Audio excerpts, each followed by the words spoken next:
Hi, I'm Amir. No. Hi, this is the Welcome to Andrew's podcast. I'm Amir Green with. No. Wait, hi. Welcome to Andrew's podcast. I'm with. Hi. Hi, welcome. This is live. This is how it does. How we do it live. So Hi, we practice with the nation. Tomorrow, I'm trying to talk, please. Okay, Hi, welcome to Andrew's podcast. I'm Kajah Amir with Amir Green. And Jamal. Oh, yeah, I forgot about him. No, I'll just set it because you're not going to grab it like that. That's unprofessional. So I get to start it. Okay. All right, so here, let me get this going. All right. Welcome to Andrew's the podcast. Y'all, thank you guys for tuning in. And if you can hear us, please hit that like button so that we can go ahead and get the show started. Tonight, we have a very special guest. I just be picking guests up off the street. I see him and be like, hey, dude, come in, let's talk. You know, but tonight I have he's family to Andrews, okay? He's he by marriage, he's family to Andrews. And so he's in town. We have in the building tonight, we have Pastor Mike Flanagan from out in Clarksville, Tennessee. Well, let me get the cue. This is queued up. Give him a clap. You know, we got to do that. The Welcome to Andrew's the podcast clap. Again, as soon as you come in there, if you can hear us, you shared that out, right? Oh, yeah. I'm going to do that right now. Oh, buddy. I forgot. Sorry. And it is public. Thank you for tuning in, everybody. Again, if you can hear us clearly, please go ahead and hit that like button. And just to let us know, again, we got Pastor Mike Flanagan in the building, all the way from Clarksville, Tennessee. He's here. He's here to his mother-in-law, who is, everybody know her, Miss Marie Mars, who passed recently. Her funeral's on tomorrow. What time is that tomorrow? At 1 at Mount Lebanon. And so. I saw that. Oh, you did? So. I think I saw it too. Well, yeah, I'll be attending the funeral. But again, today we got in the building Pastor Mike Flanagan. Mike is, again, Mrs. Marie's son-in-law. And me and him had a conversation today. And I was like, dude, you got to come on the podcast tonight. You know what I mean? And he was so just accommodating, and he came on there. Okay, I see some people in the building. If you can hear us, please hit that like button. Play it so I can hear it. And then we don't have to wait on them. Okay, cool. All right. So from now on, since you didn't hit the like button for free, now I'm charging $100 every time you hit that like button. No, I'm joking. Hit that like button. It's still free. All right. So again, welcome Pastor Mike Flanagan. Let's give him a round of applause, guys. In the building. Yes, sir. In the building. Welcome to Andrews. Yeah. Okay. So I tell you what, let's let the lady start with the questions here. Okay. So, where are you from? Well, I'm originally from Kansas City, Missouri, and then joined the military and got stationed at Fort Campbell, Kentucky. Really, it's on a borderline between Kentucky and Tennessee. So we live in Clarksville, Tennessee, and I've been there now for 23 years. And so, yeah. Why Clarksville? The Army. Yeah, the Army is what brought me to Clarksville, and I actually moved away for about a year to Baltimore, Maryland, and far away from home. I was a young man getting out of the Army, 23, 24, too far away from mom and dad, and I just didn't have a good feeling in my spirit being that far away. So I moved back actually to Clarksville, and that's when I met my wife from Kimberly Morris. Y'all know her, Morris, but she's Flanagan now. Yeah, and that's where we live at now. We've been there for seemed like forever, but yeah. All right, so you said Kansas City. So the football gods have been happy, been good to you. That's right. For the last couple of years. Right. Chiefs fan. Yeah, huge Chiefs fan. For a long time growing up, started watching them back in 1985, and of course we went through some bad years. But yeah, the football guys definitely are been smiling down upon us lately and taking good care of us. And what better way to send us a quarterback like Mahomes? Hey man, that's a once in a lifetime thing. It even speaks more to his talent. The fact that they got rid of Tyreek Hill. Oh yeah. And they didn't even skip a beat. Everybody doubted it, and they say, but everybody knows football. One man don't stop a show. No doubt. And Mahomes, though, it did prove to him that he could do it with other unproven pieces around him and stuff like that. And so kudos to him. Yeah, no doubt. So you've been in the Army for 23 years. Yeah, no, I was in the Army for 6 years. Okay. Got out. I served in Afghanistan. I served in Iraq. Thank you for your service, my brother. Appreciate it. Thank you for your support. And got out and really started to kind of have difficulties, to be honest with you, with dealing with regular society. It is a hard transition for some of those that have done Army life for a while, but for me it was harder because I had just came straight out of war, and so I was in the middle of my mind was set on protecting myself at all times. That I felt like even in this world there was a threat against my life, and so in order to adapt to a society that may look upon somebody that was acting like I was, in order to kind of fit in back into society, I kind of leaned on some. What were some of those? What were some of those behaviors that you? Well, a lot of anger.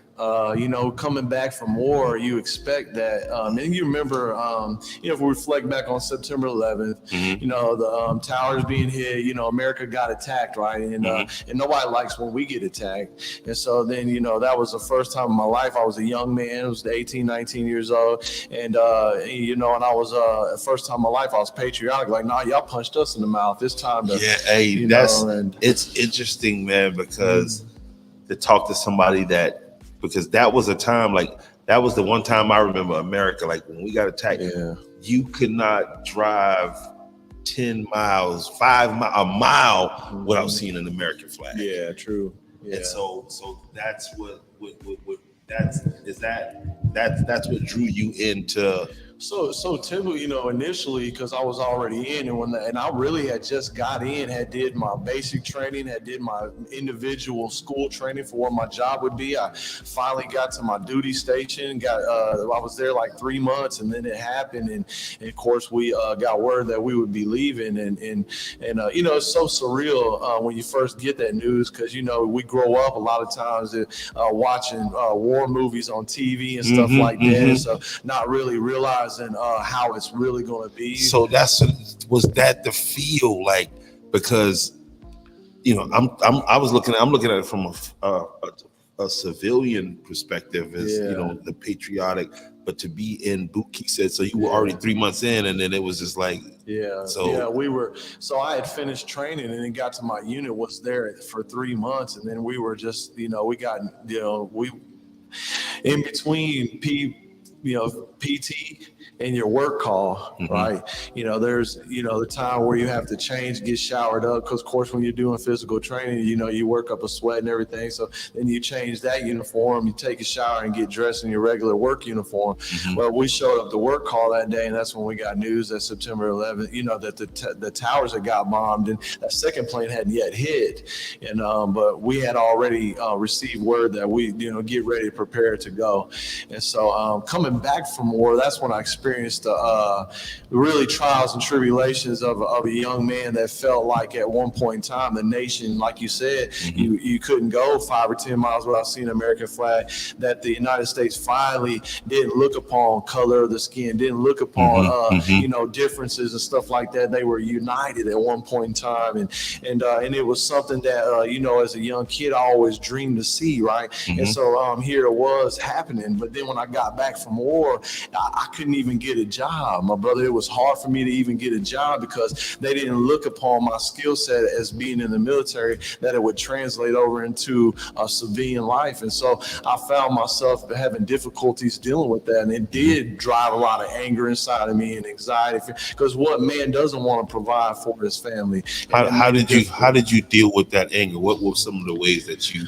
Well, it led me to drinking, and drugs and alcohol abuse, not knowing, right, because not knowing how to deal with those certain things. That's kind of what the world has to offer to us, is those things that give us temporary to self-medicate those feelings we have, not knowing how to suppress those feelings, not knowing how to cope with those certain feelings, not know who to even trust or talk to, because most of the times as veterans we feel alone, we feel lonely, and so we don't know if I can share it with you, because you may not understand this difference of being on a war zone and seeing your brothers and sisters, dying in front of you, and stuff like that, and be able to correlate that same, be able to talk to somebody and be like, I don't know if they'll understand. And so you deal with a lot of those things on your own, and that, you lean to those things and stuff like that.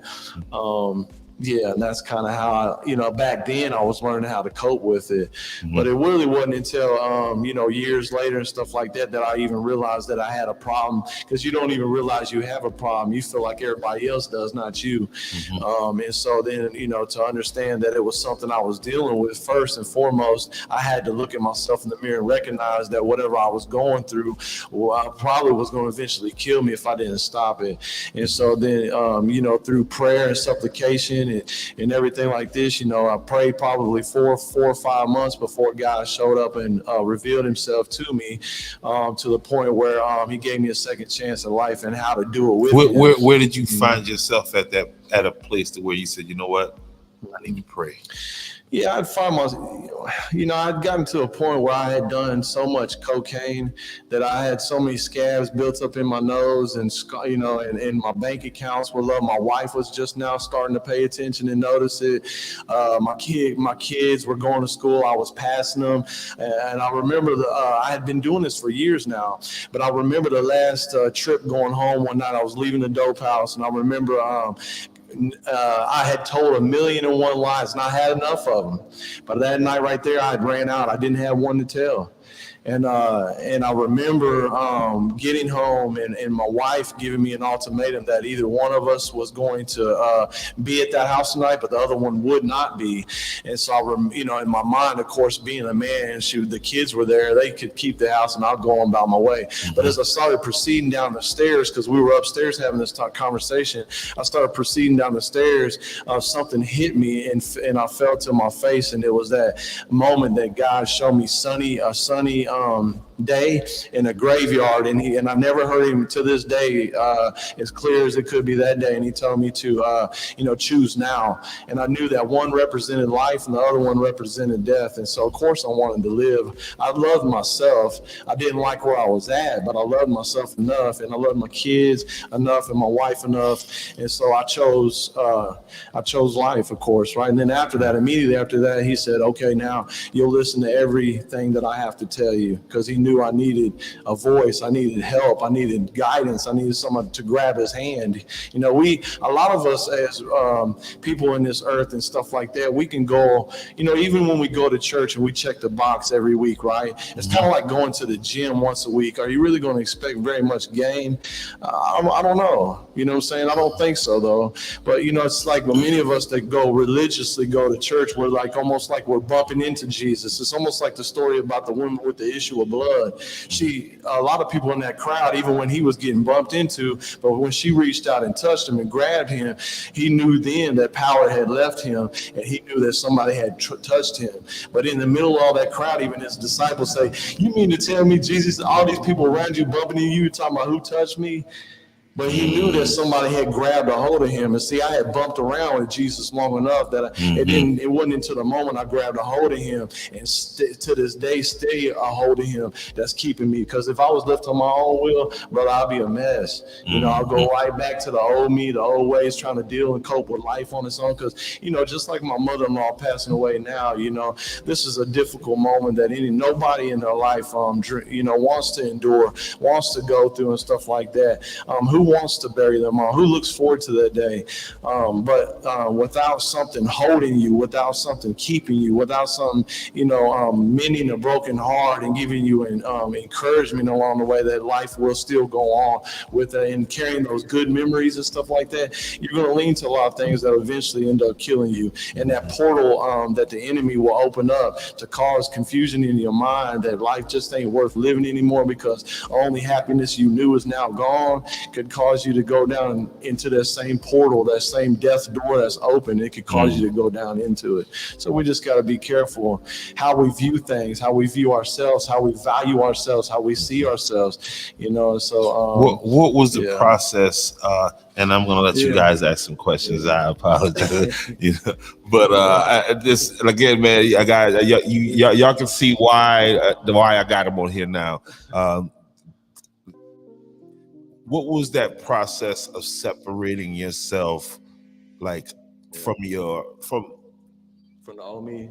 Not so much the people that.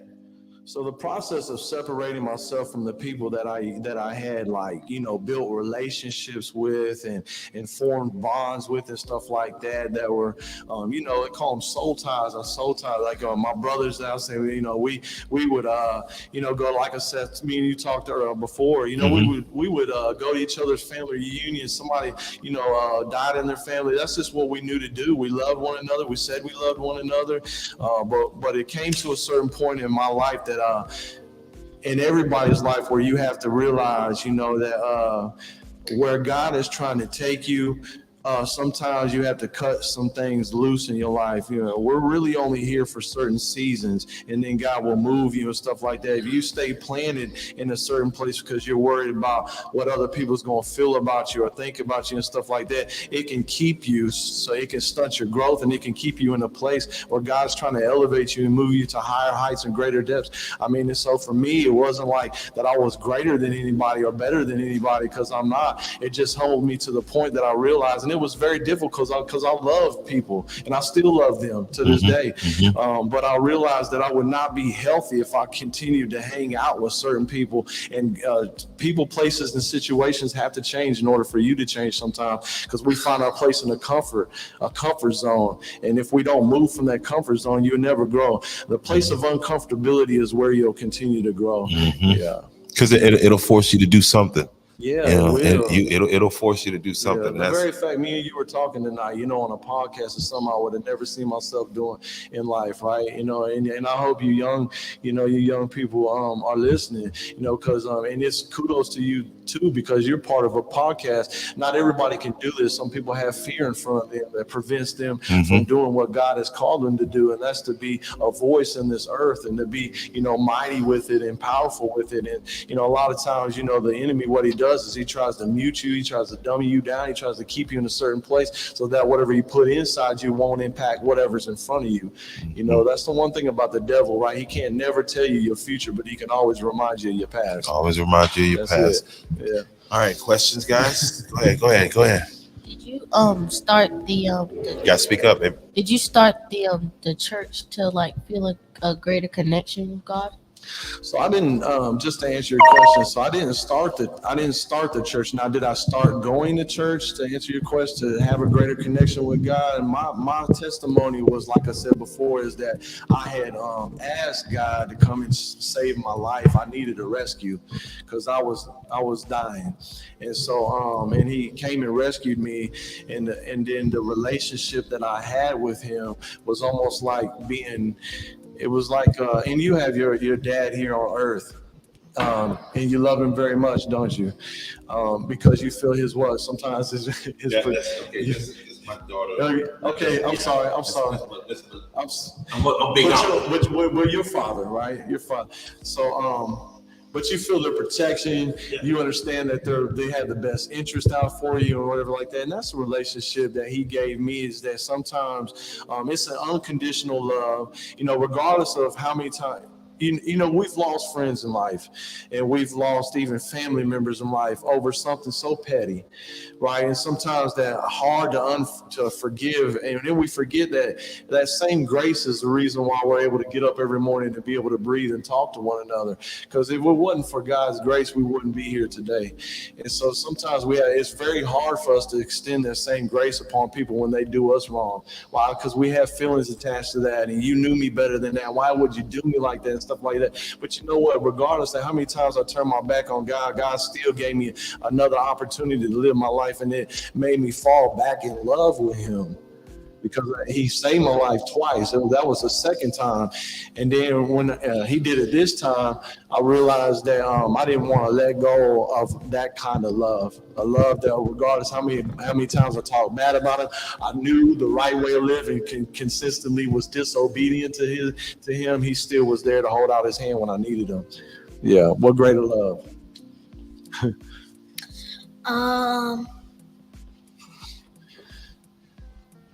Back to you. So Amir, I think what he's asking is, so you're associated with Living Word International Ministries of Clarksville, Tennessee. That's what I think what he's asking about. Can you tell us a little bit about Living Word and how you became associated with this particular ministry? So Living Word. So actually, the lady that introduced. So I went to drug rehab, right? And the military has their own version of it. And so mine was an outpatient process where I went in first, and they put you in there with people that even have psychological issues, right, and stuff like that. They put everybody in one group, and I was there, 5 days, because the moment I gave my life over to the Lord, He took the taste out of my mouth. Literally took the taste out of my mouth for drugs, alcohol, and all that other stuff. But I went there because they were fearful, because I had tried to stop drinking before and had seizures because of the alcohol withdrawals. So I went there for a safe hospital environment. Once I got past that stage, I came back home. I knew I needed a church. And so we met a lady. My wife was in the military with, actually, Shayna, my sister-in-law, Shayna Morris, and y'all know her very well. She met her years and years ago, back in the 80s or early 90s. I may be wrong, and forgive me if I am, but somewhere in the early 90s or late 80s in the military. And this lady, we've become really good friends with. Her name's Glennis Hauser, but she got married now as Palmer.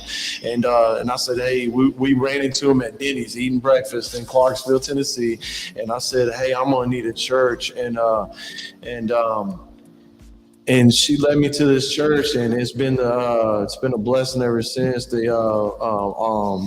The man of God, the shepherd of our house, Bishop Richard Woodson Jr., he really poured into my life, and for men, we're hard to receive certain things from weak men.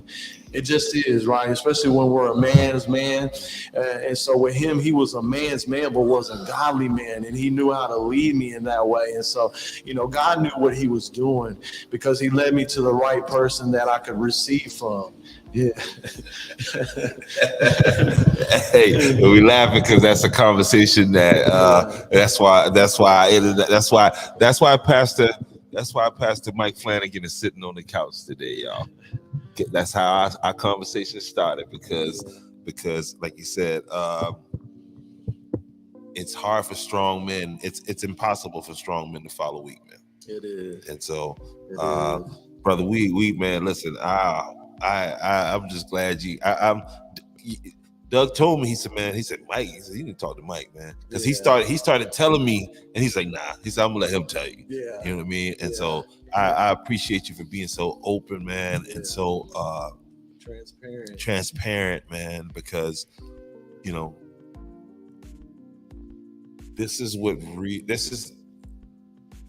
it's a lot of people that need to in this area right here, man. Because you talking Georgetown County, you talking fentanyl, bad. Yeah, you know what I mean. Yeah. And it's historically been a place, a lot of, and so I've done a lot of those things here. My past had been involved in a lot of those things in Andrews, because places don't change what you desire. Yeah. And the thing behind it is me and you talk about it. Some people get stuck so long in a place. This is all they believe they deserve. And what I mean by that is like, life just feels like it's in neutral.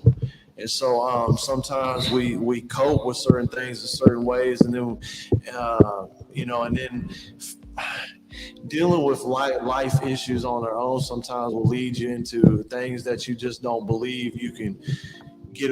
You don't believe will ever have put a hook in you. Before you know it, you're hooked, and you can't get away from it, and then that's all you do. And so, you was talking before. I believe that more brothers that have been set free and delivered from these kind of things and stuff like this, they like my desire is to come back to the street. It's always been to come back to the street. Because the guy saved my life. I'm no more better than anybody else. You know what I'm saying? And why he chose me, I don't know why. That's what I said before. But he can do it for me because I'm a hot mess. And so talk about, and I think this is a thing that a lot of Christians deal with, but the way you handled it today. Yeah. Right, because when you came, I was like, "Hey, Rev," kind of like apologizing, and you said something that was key. You said, "I don't have a heaven or hell to put nobody in." That's it. So what is that? Because and I can see why it's off-putting, and I think people do it to put people off. To kind of put distance between you. So talk about that, so that, because I know there's other Christians that's feeling the same, when they be wanting to say, "Hey, bro, don't start tightening up when I come around, like treating me different." Or if we the problem, number one example was the Bible. Bible, when there was some Pharisees and Sadducees. I'm gonna just give a little word, right? That were looking at Jesus eating with tax collectors and sinners, right? And they said, why does your master eat with tax collectors and sinners? And and so they told, Jesus overheard him, and he told them, he said, I didn't come for the righteous, I came for the sick, those who are in need of a physician. And so, like Jesus didn't come for those who already were high and mighty and already seen themselves as high and mighty. And he came for those who are in need of a savior. And so for us, our responsibility is not to reach those who are already been found. It's to go after the ones that are lost. And so sometimes, right, I would have never been found if nobody would have preached the gospel to me. I didn't know but one way of living. It wasn't preached to me. And so anyway, long story short, you got a desire to go back to where, like even when you said to me, I don't have a heaven or hell to put nobody in, but all I have is what God has given me. And so I pray every time I come around with somebody like that, don't act any different around me, because it's real is what's going to fix whatever you got going on in life, and transparency is whatever's going to fix what's going on in life. My job is to make you feel comfortable enough to reveal to me, knowing that I'm not going to run you and tell everybody about your business. That's the biggest thing that makes people open up. They have to have somebody that they can have confidence in, that they can tell whatever they're going through or dealing with and stuff like that they won't run their business to everybody in town. And that's it. That's the difference.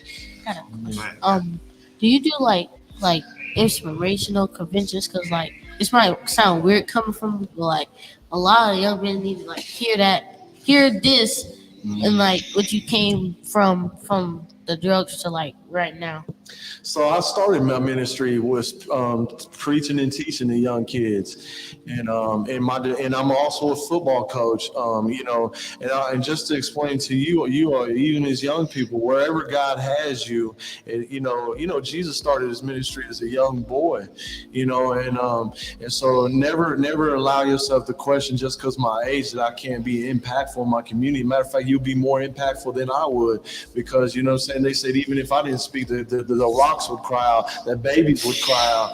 And so for us as adults, when we hear children minister, and don't you know that you may be the only Jesus in your household? You know, as children, sometimes when they come to church and we minister to them, the parents are nowhere around. We pick them up on a van, we pick them up on a bus, and now we're teaching them a better way of living and a righteous way of living, and giving them tools to succeed in life. And then it translates in that house, because the greater spirit is the spirit that's going to win in that house. I don't care what's going on. So sometimes we get caught up, right? Because the Bible also tells us to honor our parents so that our days here on earth may be long. But that doesn't mean that you can't arrest certain things in your house that you see is wrong. You can't speak on certain things that you can't, because there's always a respectful way of doing it. And so, you know, I enjoy, I'm enjoying this, but I enjoy being able to pour into somebody young like you, because I wish somebody would have done it for me. And as long as God puts breath in my body, that's what I desire to do. How old were you when all this started? I was 35. So this year, June 12th, makes my 6th year. 6th year I gave my life to the Lord. 6th year I'll be sober. 6 years, 6 years. Yeah. So you were 1 year. Can you say that again? Because I didn't hear you. Well, you were 1 year old when he started to make that turn. Yeah. I was 4. You were 4. Yeah. So, yeah. Man. So let me ask y'all a question though. All right. So do you, because I'm going to ask you, where do you see yourself in 5 years? I will see myself in 5 years. We still in high school at You'll be 15? 12. I will be I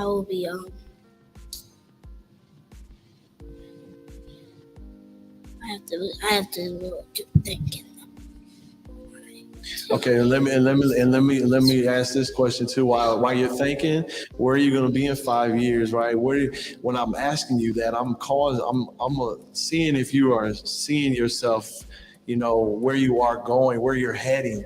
You understand what I'm saying? You have dreams, you have goals, you have aspirations, right? And sometimes that's what happens to even us as adults. Sometimes we quit dreaming. Sometimes we quit having goals. Sometimes we're just, you know, and don't never stop seeing yourself at the next level. And that's what's going to continue to motivate you. And I believe that's what preserves life, honestly, is when we challenge ourselves mentally. You know, when this thing right here shuts down, everything else follows this, right?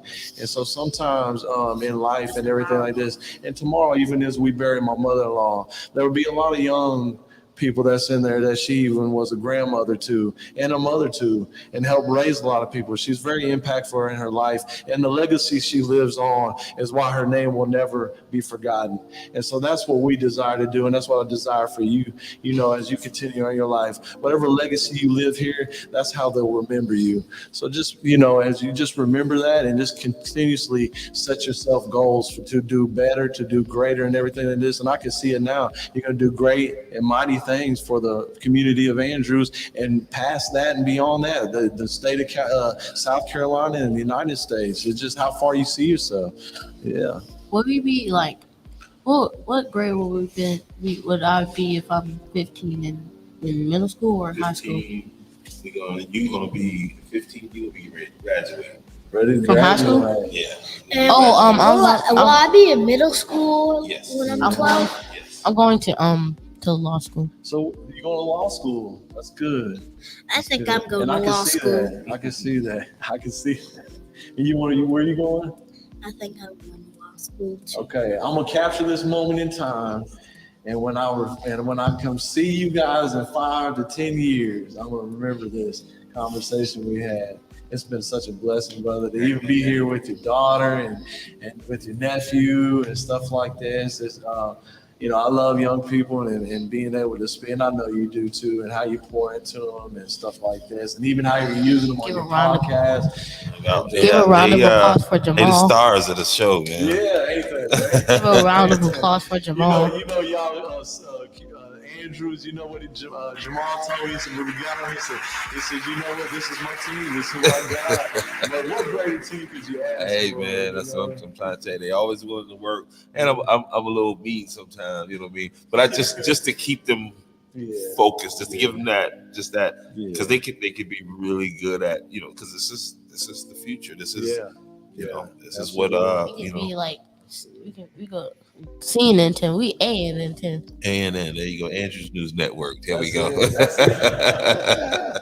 Yes, sir. Yeah. And so but yeah, man. So tell us, what do you you're about to go into about to take the leap into the entrepreneurial world. Yeah, so you know, so talk a little bit about what you got going on. I've been doing maintenance and, you know, doing stuff for multi-family complexes, like apartment complexes and stuff like that for a long time now, and about 15 years now and stuff like that. Maintenance always been my life. I started as a diesel mechanic in the Army. Okay. Got out, went to aviation school and did airplanes for a few years there, and then got into building maintenance and been doing that ever since. And so, you know, my wife, she's an encourager, and you know, they say behind every strong man is a strong woman, and I'm blessed to have one. And she encourages me, she supports me, and stuff like that. And so, you know, anything we do when we start a business, and I encourage those of you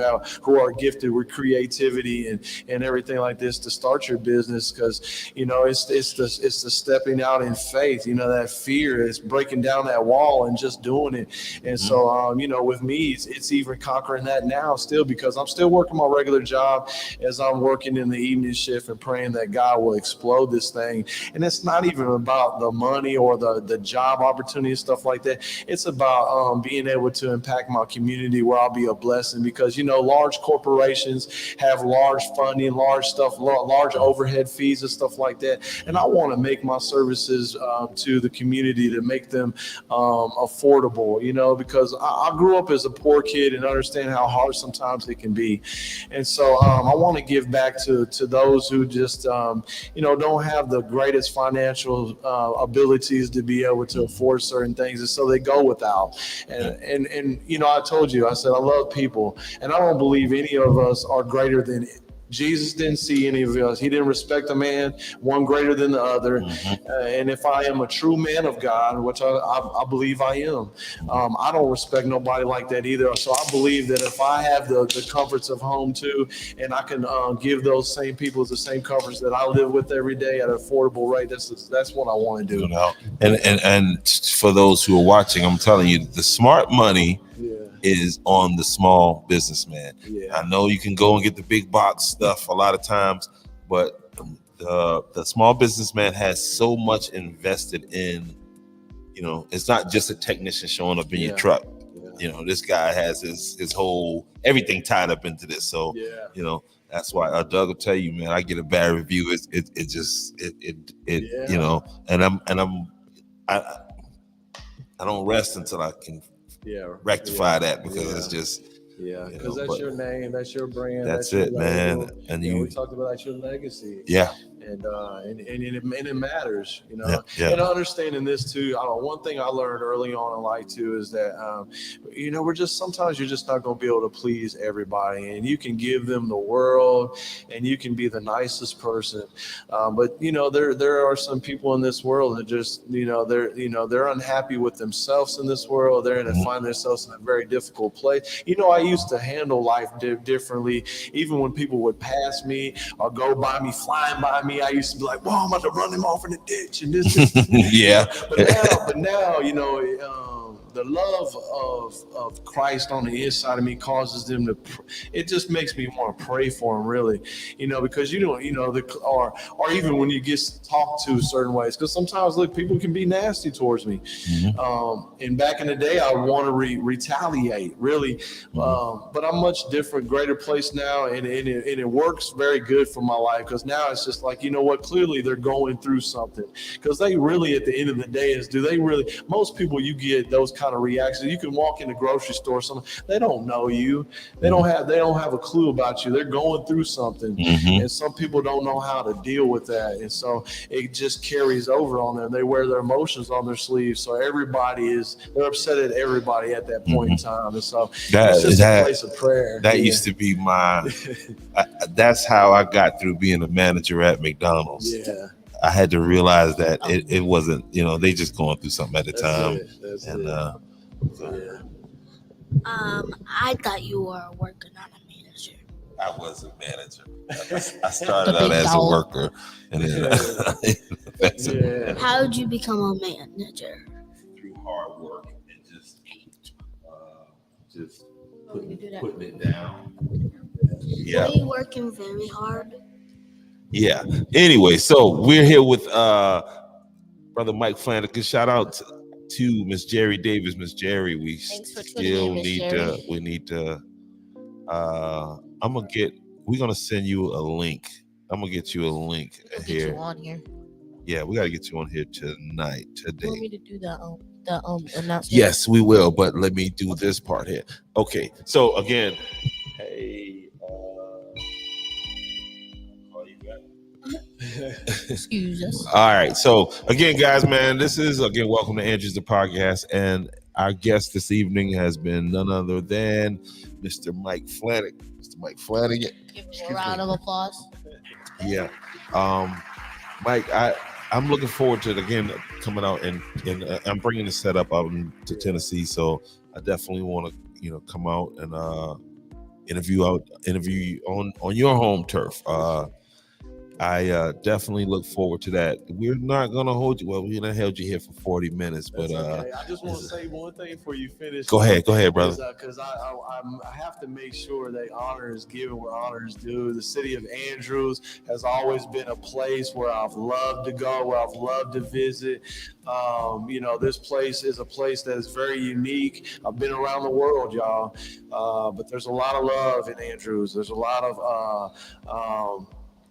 it's a different type of love. Even when I first came to Andrews, my wife lost her son, and I can remember going into that trailer off of Martin Luther King, right? And I can remember going in that trailer in that house. I didn't know a single white trailer could fit 100 and some odd people, but it had to be full of love. So this, this not only just the city of Andrews, but the Morrises, the Fillmores, my wife's family, they are just full of love, and everybody that comes out, and showers us with love and stuff like that, the family and stuff like that. So we are forever grateful to the city of Andrews and how you treat this family. Yeah, God bless you. No doubt, man. That's for real. But Miss Marie Morris is always been a part of my life, man. Like, I'm talking about from the always, like forever, before I got here, like, you know what I mean? Like, they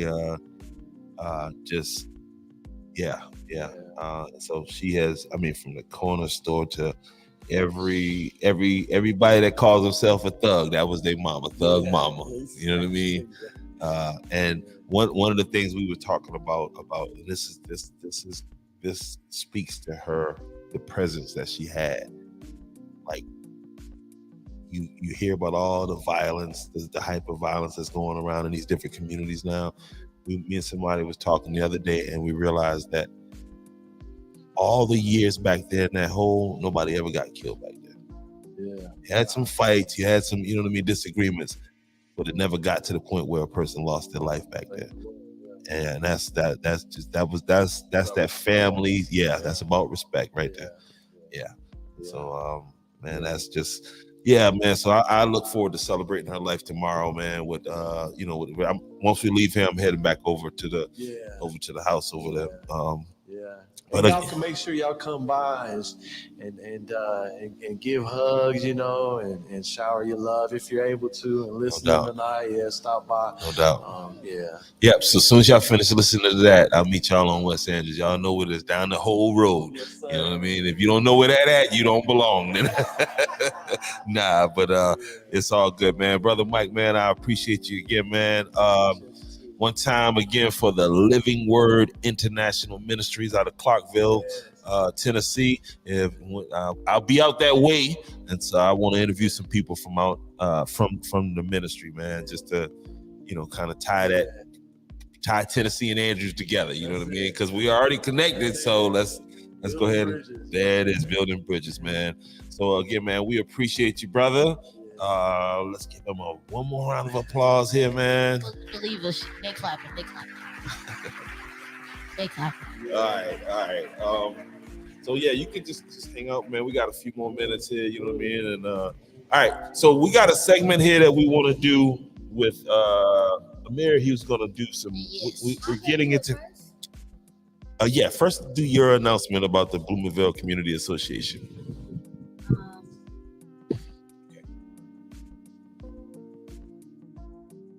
Wait. No, she's not here. Oh. She left? Okay. So that's no. Hold up. Give me that.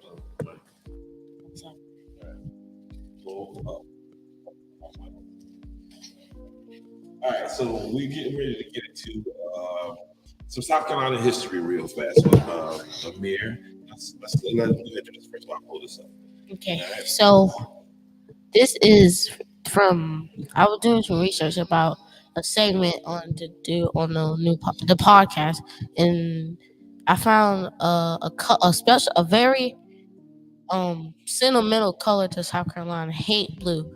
Hate blue is a collection of pale shades of blue-green that are traditionally used to paint porch ceilings in the southern part of the United States. The tradition originated with the Gullah in Georgia and South Carolina.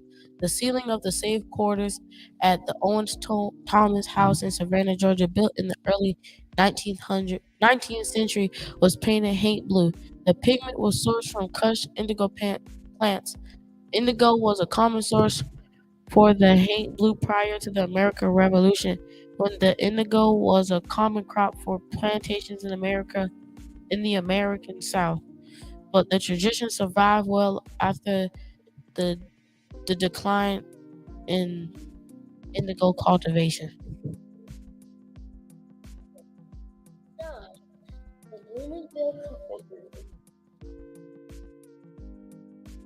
The Bloomingville Community Association will host their monthly meeting next Thursday, April 20th at 2023 at 6 p.m. at the Bloomingville Community Center. This meeting is held every third Thursday of each month. Please stay tuned for July 4th update. Okay. Cool beans. Ain't no party like a Bloomingville July 4th party. 4th of July party. 4th of July party, because a Bloomingville 4th of July party also, never stops. what about the autism? Oh yeah, on what is it? Tomorrow at the gazebo. On tomorrow Here in Andrews. the pavilion. At the pavilion, not the gazebo. On Saturday, right across the street from on Piggly Wiggly. tomorrow, April 15th, there will be an annual autism walk at the location is Andrews Pavilion across from Piggly Wiggly, 9 a.m. to 12 p.m. And there will be vendors, pasting, food, and fun. Oh, and also, tomorrow is my mom. Shout out to mom. Happy Yes, sir. birthday. Let's sing a early happy birthday. 1, 2, 3. Happy birthday to you. Happy birthday to you. Happy birthday, dear Yada. Happy birthday to you. Good job, my crew. All right, so yeah, today. So, what y'all think about today's show? Today's show was very long and also Inspirational. It wasn't that long. Inspirational. well, it was pretty long because the man talked, Mr. Mike talked a lot. But he had a lot of good things to say. What are you talking about? I was getting pretty tired and stuff. I thought about that too. I thought about you guys, but Anyway, but it was definitely a good show. So we are going to this will probably be the last show we do For the month? live here. No, it's the last show we're going to do live Well, that was actually. here this week. We'll be back here one day next week to do. So yeah, thank you for coming out. Thank you for tuning in again. The Knocking Out Autism, Saturday, April 15th, spreading autism awareness. Location at Andrews Pavilion, across from Piggly Wiggly. Again, vendors, food, pacing fun, music by DJ Big T, and the annual Autism Walk. Again, at the Andrews Pavilion. I'll probably go face painting first. So I can be like. I'll go face painting For first. that. Shout out to Gullah Goods and Gifts. Yes, shout out. Make sure y'all check out that Gullah Sorrel Juice. Y'all check out Miss P. Laura Richards. Made freshly by Miss P. Absolutely. Yeah. Leave some comments down below if you think today was a good show and that you got inspired by him. And make sure you go and check out the Big Rig Kids. That is the Big Rig Kids. You can check them out on Facebook. You can go and check out their website, Instagram. And also, don't forget about Cadogo Farms. Oh, don't forget about Cadogo Farms. Absolutely. Oh, yeah, the camp out. Yes, the camp out. I think instead of Cadogo Wait, Farms, the, my reading teacher, my librarian teacher sent us a reading challenge home, and I should be able to turn it in. And A reading challenge. yeah, and then we get to go to a baseball game, but the parents' tickets cost $10. Did you pay for your ticket? Did you get tickets already? I got a free ticket for me. Oh, no problem. Are you taking me? Yes, ma'am. Okay, get your ticket. Yeah. Shout out to Black Diamond Princess LLC. It's a flyer. It's the founder is Miss Jerry Davis. She is the Black Diamond Princess. She's the OG Black Diamond Princess. She's the founder of this organization. Yes. What's the other thing? Yeah, Food Truck Festival, and that's going to take place the same day as we thought we were going to be talking to Miss Clarice. She came in the building, and I was think like, she's coming back. wait a minute. Then she left. So, She was in Is she coming back? but y'all make sure y'all pick up y'all tickets for the Women Do Great Business 2. That's going to be great. I mean, you're going to be able to get some good music, and then you're going to have a super duper choice of foods because there's going to be all kinds of food trucks. Isn't that the same? No, isn't that the same as the Andrews Festival? So No, that's Saturday. The same day as the food truck and women's. It's now one event. Yes. Get food and a concert. That's a good combo right there. Yeah. So there will be like every food truck that is in like this. There'll be a lot of different types of food trucks. I'll probably get the cheesecake one. Of course, the cheesecake truck is going to be here. Of course. Are you hearing things today? I'm looking to see if she coming back. I don't think she is. Oh, We'll well. stabilize Yeah, it. because we're at our time limit here. We can do it 1 hour. No, that's all we're doing. We can do Oh, a So lot we can do longer. 1 more hour? Yeah, I got a headache. we can do 1 more hour. Bet. No, I have a headache, and Me it's too. been hard. My ears are hurting. Very bad. And the Relax. yeah, You see how much goes in this podcast? Y'all need to drop a follow for that. Thank you, Mayor Frank McClary. Awesome show, Amir and Kajah. We are very proud of the work you're doing in the community. Give a round of applause for that. We deserve a round of applause for that. Thank you. Y'all gonna be able to finish this? Cause I'm... He didn't even tell you. He didn't even put you in there. Was he? Mr. Frank, he only said Amir and Kajah. He said nothing about them all. Okay, that's Because Jamal is a great friend, and he was really proud of us, not him, because he was just he was really proud of the kids. that is not He a gonna leave you out. no. That's No. He was really proud of us what we did. Oh,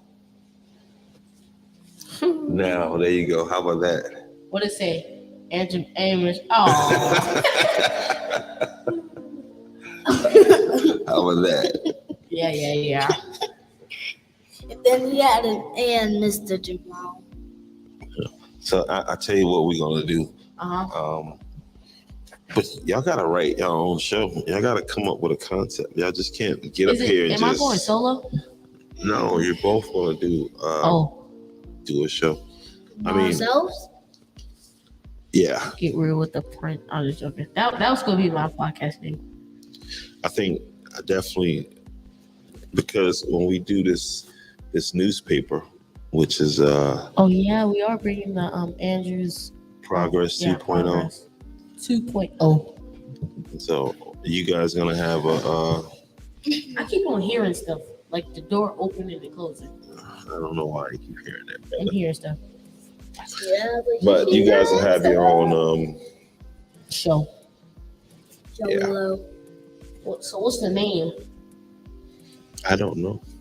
We have to make our name own It's name. It's not gonna sound like a girly name. Excuse me? I ain't gonna be on that podcast.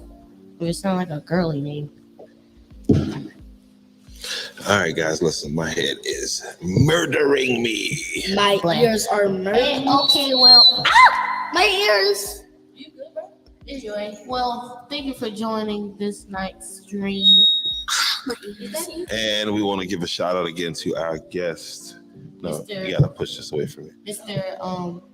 Pastor Mike Flanagan. Flanagan. Give him a loud applause. Flanagan. Give him a Round of loud applause, From please. Clarksville, Tennessee. Tennessee. He is the in-law of Andrews. He's an in-law of Andrews. Yes, definitely. Okay, I'm really about to get off the All right, what we got here? You said that. What we got? Kaji.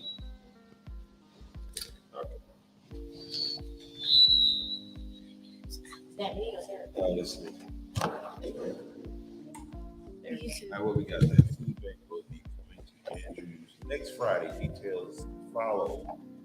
Possibly interview with Reverend Larry Williams, CEO and co-founder. More information will be will be thing on that. Right? Bye. Miss Kajah is leaving the building right now. So yeah. Yeah. The night was a good show, I think. What do y'all think?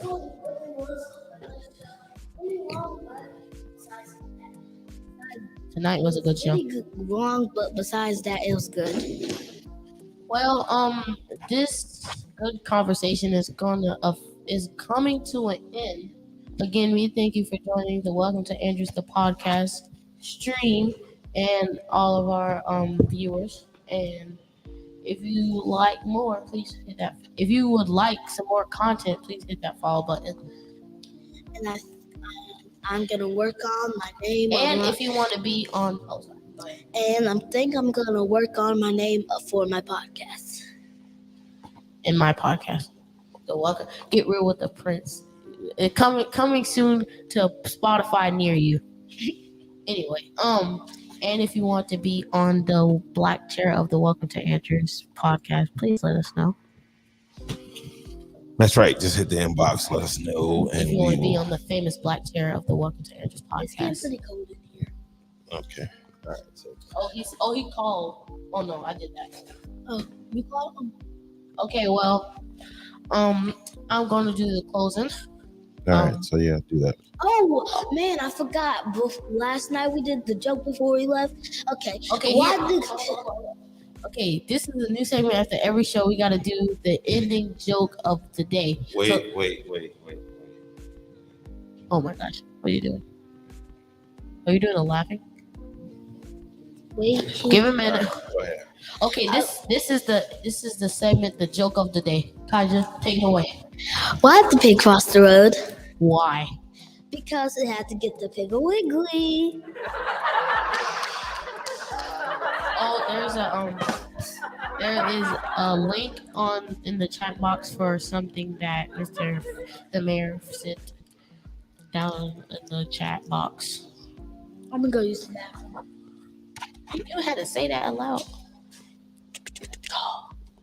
Hey, turn this one off, Jamike. I said Jamike. Okay. Again, on your screen there is a link to something. So please go in the chat box and click that. Will that show up on YouTube, Jamal? Or no? Oh, okay. We love you guys. All right, that is www.wmbfwnews.com, Another and that W. is the church. No. The church's mobile food bank. I don't know if I can get that link. I got it. I'll open it up. Okay. Read everything on it. The WMBF News is the church mobile. Go to Facebook. The link's on there.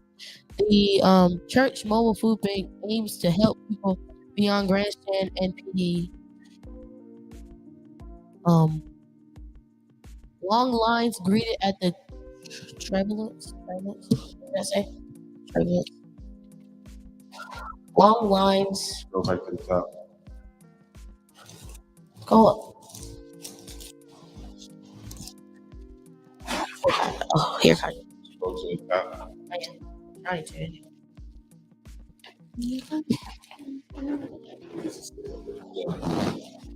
Read that. www.mbfnews.com. You want me to read that? Or you want me to wait? Give us a minute, y'all. This is going slow. What is that website? www.wmbfnews.com.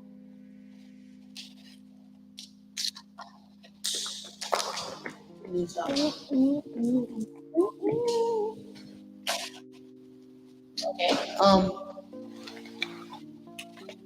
y'all finished yet? We gotta read this last announcement and then we are out of here.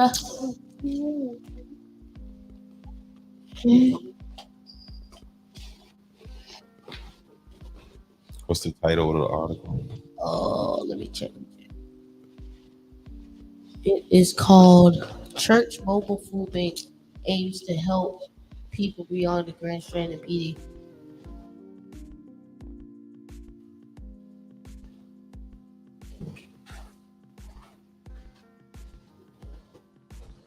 Go to Facebook and then just type it. The link's down there. Oh, never mind. It's right there. Stop crunching it. On the mic. Oh, that. Did you find it? Yeah. Okay, well, give us a minute, y'all. Go ahead and start reading. Okay.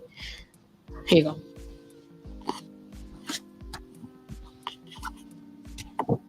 Long lines greeted at the Tremblance of God Ministries mobile food bank in Hemingway Friday. Organizers said that they were surprised when the line of the mobile food bank started wrapping up around the parking lot around noon on Friday. More than 50 cars were waiting to get boxes of food.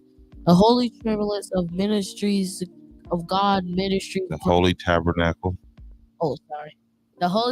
The Tabernacle of God Ministries brought 45,000 pounds of food for people in need. The pastor of the church says this is the first time serving people in Hemingway and the surrounding communities. He states, Wilma Del Hong, sorry if I'm saying that wrong. Wilma Del Hong states, I love and appreciate that because I really do need it. It's important to be able to survive. I was diagnosed with heart failure and I wasn't allowed to work anymore, so it took away my income. Williams is making sure that he can help as many people as possible in the PD area. The PD.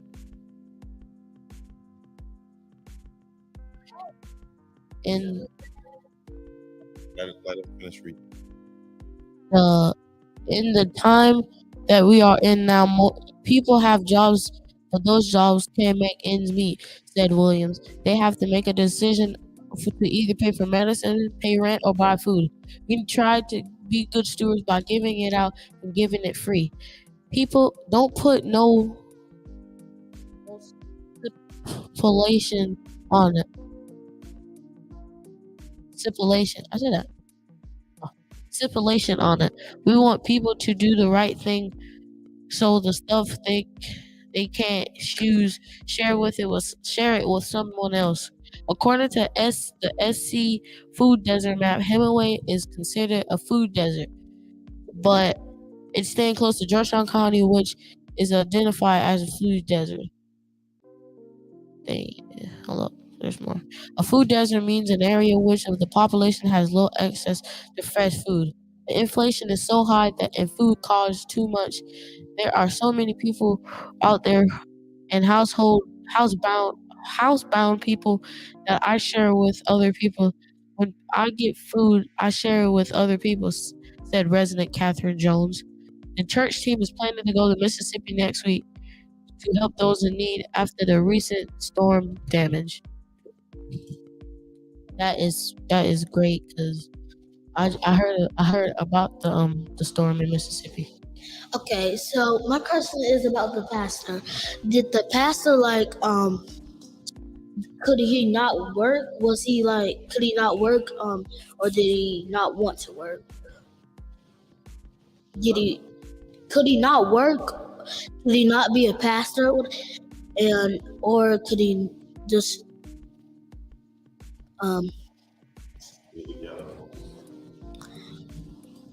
so he didn't make it?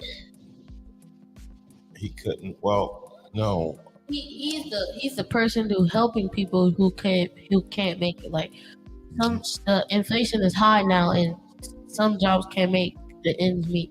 Are you talking about in this article? No, yeah, the people can't make enough. They're not making enough money. Because the cost of gas and the prices of like everything is going higher. You hear when me and your mom's talking about eggs. Eggs are higher now, right? Yeah, eggs I think my cousin Mimi said the eggs are like $15, I think. If I'm wrong, I'm sorry. That's in Pennsylvania. That's in Philly, yeah. That's why most people are like getting home chickens and getting eggs. Starting to grow their own. I think the eggs down in Orangeburg, they cost not that much, I don't think. No, not as much as in Philadelphia. And the eggs down here cost a lot. Not too much, but that's something that's $10 or something. And so let's see what the mayor was saying about that article, why he sent that to us. Shout out to Ramona Stackers McCullough, aka Grandma. All right, and he was saying that the food bank, read that. That's coming up now. Give us a minute, y'all. Food Bank will be coming to Andrews next Friday. Details to follow and possibly an interview with the Reverend Larry Williams, founder and CEO of the Food Bank. Okay, so that guy who... okay. I'm coming together. Yeah, so the founder of the Tabernacle. Oh, the Tabernacle, the pastor of that place. Okay. Yeah, he's so this coming Friday, okay? This coming Friday, next Friday. Oh. The And Friday after the Monday we get in school. so we will have more details here at Welcome to Answer the Podcast as far as the giveaway. And you said that they gave away 45,000 pounds in They have. Wait, I think they have. Wait, let me go back to the article. I think they have 45,000 pounds worth of food to give away. Yes. Okay. Well, this is our last live for 5 minutes. Somebody just commented, I think. I liked it. Okay, well. All right, ladies and gentlemen, that is going to be our show for this evening. It's been a pleasure being with y'all today. Awesome. This will be our last live for this week. More stuff next week is to follow. We love you guys so much. And thank Thank you. you. Thanks for watching, and